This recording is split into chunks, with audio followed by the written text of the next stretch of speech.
মহাখালী, সায়দাবাদ ও গুলিস্তানে যানজট নিরসনে অস্থায়ী ডিপো তৈরির নির্দেশ দিয়েছেন প্রধানমন্ত্রী তারেক রহমান।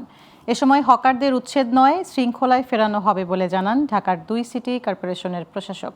এদিকে 7 দিনের মধ্যে বিআরটিএ নিয়ে প্রতিবেদন জমা দেবে বিশেষজ্ঞ কমিটি বলেও জানান তারা। বিস্তারিত আওলাদ বাবলুর প্রতিবেদনে। সোমবার সচিবালয়ে প্রধানমন্ত্রী তারেক রহমানের সঙ্গে যানজট নিরসন ও ট্রাফিক ব্যবস্থাপনা আধুনিকায়ন নিয়ে সভা করেন ঢাকা সিটির 2 প্রশাসক। পরে বৈঠক থেকে বেরিয়ে তারা কথা বলেন গণমাধ্যমে। গুলিস্তানের এই টার্মিনালটাকেও সরানোর জন্য আমাদের ডিসিশন হয়েছে।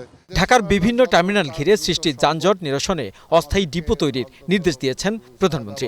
পাশাপাশি যানজট নিরসন ও ট্রাফিক ব্যবস্থাপনা আধুনিকরণের কথাও জানান দক্ষিণ সিটির প্রশাসক। ঈদের আগে পরিবহন মালিক শ্রমিকরা একটা সময় নিয়েছিল আগামী 15 তারিখ পর্যন্ত, জুলাই। এই 15 তারিখের মধ্যে যাতে এটা একটা ডিসিপ্লিনে আমরা আনতে পারি, এর মধ্যে যাতে সায়দাবাদ টার্মিনালে যদি কোনো কাজ বাকি থাকে সেগুলো যাতে আমরা ঠিক করে ফেলি। এ সময় এক প্রশ্নের জবাবে উত্তর সিটির প্রশাসক বলেন, হকারদের উচ্ছেদ নয়, একটি শৃঙ্খলার মধ্যেই তাদের আনা হবে।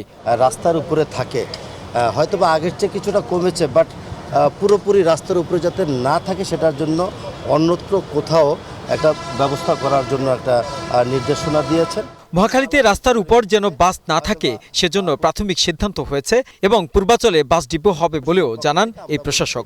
এটাকে করতে যতটুকু সহযোগিতা প্রয়োজন আছে আমরা করব। আওলাদ বাবলু, গ্লোবাল টেলিভিশন, ঢাকা।